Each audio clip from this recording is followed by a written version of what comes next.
Well, it is another beautiful morning here in Mission Bay, San Diego, California. Just getting up here, gonna get some coffee going and get this day started. I have got a few things to do running around here. Need to check up on the other van, so we'll go take a look at that, see how it's doing. Another day, another cup of coffee.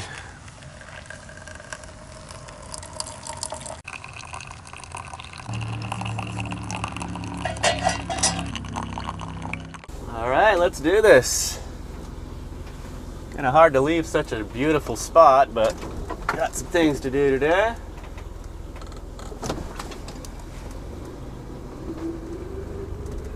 Got a question on a recent video if I ever get bored when I'm out here. I've gotten that question a lot before. I don't get bored. I've always got plenty to do. Actually, it seems like pretty much most days there's never enough time in the day to finish what I'm doing. Last night I was up till 2 a.m. working on a video, getting it uploaded. That seems to be how things typically go. I mean, I'm not crazy busy running around under pressure all the time, but I keep myself busy. I have a lot of things that I enjoy doing, and I do them, and that keeps me from getting bored. So I spend a lot of time filming and taking pictures. I love photography and video, so that's something I do a lot. I spend a lot of my days just taking pictures and filming things. I also enjoy editing video and editing photos. I also enjoy playing musical instruments. I enjoy riding my bike. I enjoy going on hikes and walking. I enjoy cooking. One of the things I found out here living this van life full time is that you have more time to do the simple things, and you spend more time doing the simple things, like preparing your own meals and cooking and that. So.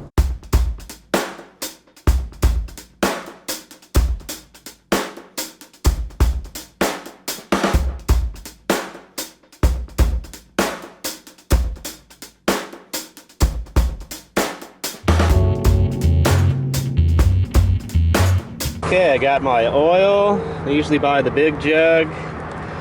Get an extra quart. I got my oil filter. They were out of air filters, so I'm gonna have to go to an auto parts store and get the air filter. So we'll go do that.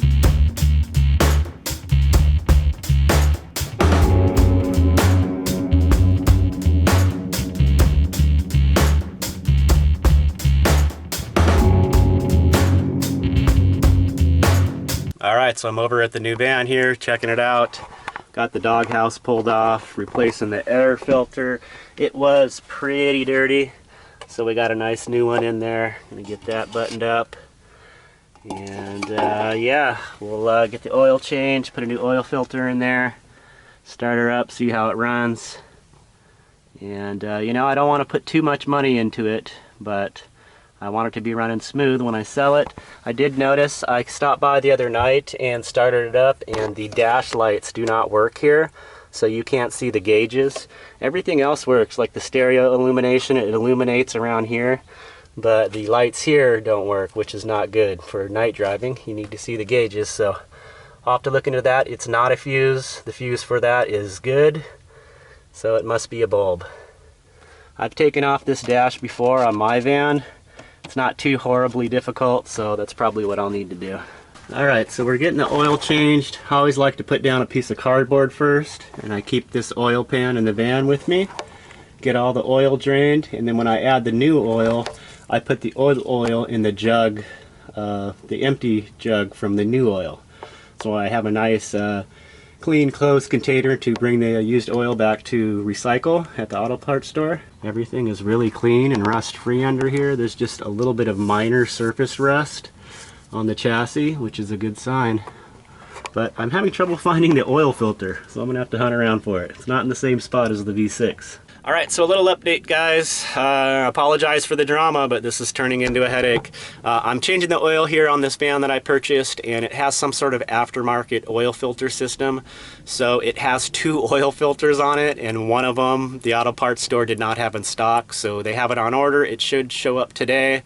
So fortunately, I have a spot where I can have it parked, and there's no oil in it. I'm waiting for the filter to put it on so I could add the fresh oil. So that was a little bit of a headache, whatever. we'll get through that.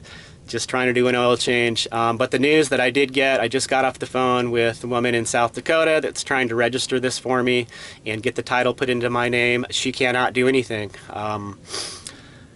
Because the guy that I bought it from, his name is not on the title, the name that's on the bill of sale, that the guy that sold it to me. She's calling it like a two-party title, so she can't do anything. She can't transfer the title to my name. She can't register the vehicle in my name.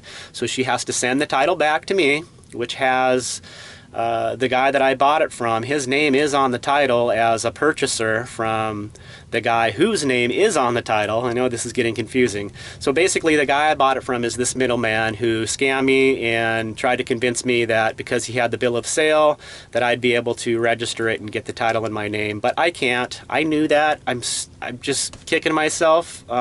This is all information that I know, and I just got taken advantage of, and I made a stupid decision. It's my fault. I'm not blaming anyone, although the guy did basically scam me.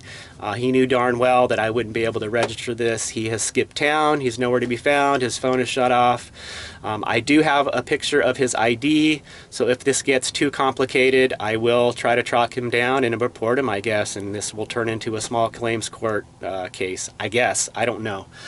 So what I basically have to do, and this is what the woman in South Dakota suggested, she's sending the title back to me, so I won't get it for a couple days at least, probably till next week.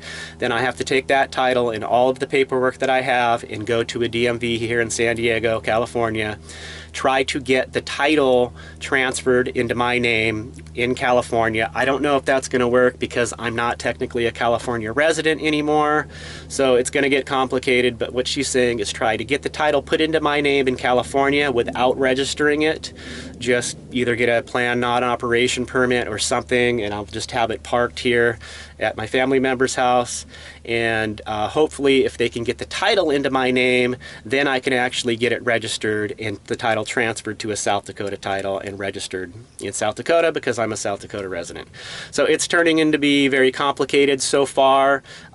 She doesn't have any, it's not going to cost me anything on her end other than the normal fees, but she says when I go into the California DMV, I'm probably going to have some issues because there's basically a person on this title who is not a part of the picture. I don't know how they handle this, but it's probably going to cost me some fees and penalties.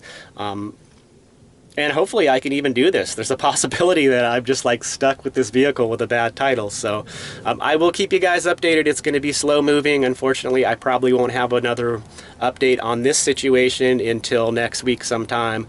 But I'm going to keep enjoying myself here in San Diego and just try to enjoy van life. I do have my current van that I've decided to keep. This has turned into such a headache, guys. It's really pushing me towards wanting to just flip this van as soon as I get the title resolved. So we'll see how that goes. Who knows, by then I may have changed my mind, maybe have put some time on this driving it and find that, you know, after all this trouble, maybe I should stick it out with this new van. So I don't know, guys, it's a headache, and you know, I hate to be, you know, sharing more drama with you, but this is the kind of thing that can happen with van life. So just be careful out there. Have your titles checked out before you buy a vehicle. If you have AAA, you can call them on the phone. They will do a VIN check on the VIN number and let you know what's up with the title. I should have done that, and I didn't. I didn't take the time. It was stupid on my part. So here I am stuck with this. The thing that I'm having the hardest time dealing with is the fact that now I'm stuck here in San Diego for a little bit. I purchased this van with a bad title, and now I'm bound here by this van for at least probably a month or so.